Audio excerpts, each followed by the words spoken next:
Air পলিউশনটা শুধুমাত্র আমাদের নিজস্ব ভৌগোলিক সীমানার মধ্যেই সীমাবদ্ধ নয়, এবং আমরা আমাদের ভৌগোলিক সীমানাকে যদি পরিপূর্ণভাবে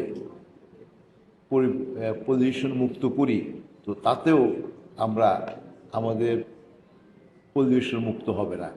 কারণ সারা পৃথিবীতে যেখানে যুদ্ধ হচ্ছে অথবা যেখানে যে পলিউশনই হোক না কেন, সেগুলা দিস ওয়ে দ্যাট ওয়ে আমাদের এখানে মাইগ্রেট হচ্ছে।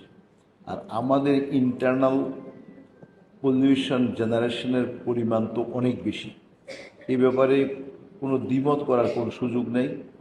আমরা অত্যন্ত ঘনবসতিপূর্ণ দেশ। আমাদের আর্থিক অবস্থা অনেক বেশি খারাপ ছিল।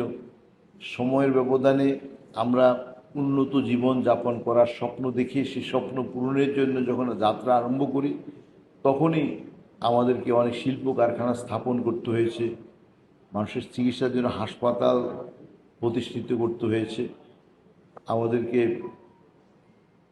থাকার জন্য ভালো বাড়িঘর নির্মাণ করতে হচ্ছে, চলার জন্য আমাদেরকে গাড়ি ব্যবহার করতে হচ্ছে।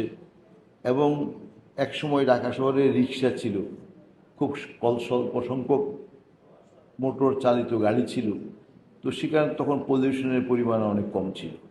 আমি যদি আরও পিছনের কথা বলি, সারা পৃথিবীতে যখন নাকি মডার্নাইজেশন শিল্পায়নের যুগ আসে নাই, তো তখন পর্যন্ত আপনার পৃথিবীতে এই চ্যালেঞ্জটা এই মাত্রায় ছিল না।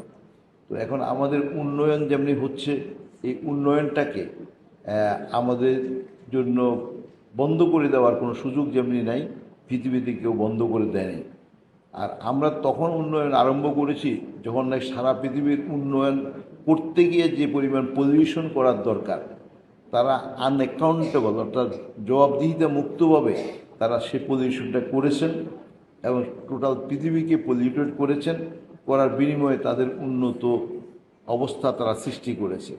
এরপরে তখন তারাই বুঝতে পেরেছে যে না, আমাদেরকে এখন এই পলিউটেড অবস্থাকে নিয়ন্ত্রণ করতে হবে। অর্থাৎ আমি যে সুবিধাটা ভোগ করছি, এই সুবিধার বিনিময়ে যে এটা প্রতিঘাত, সাইড এফেক্ট যেটা, এবং সেটাকেও আমাকে নিয়ন্ত্রণে আনতে হবে।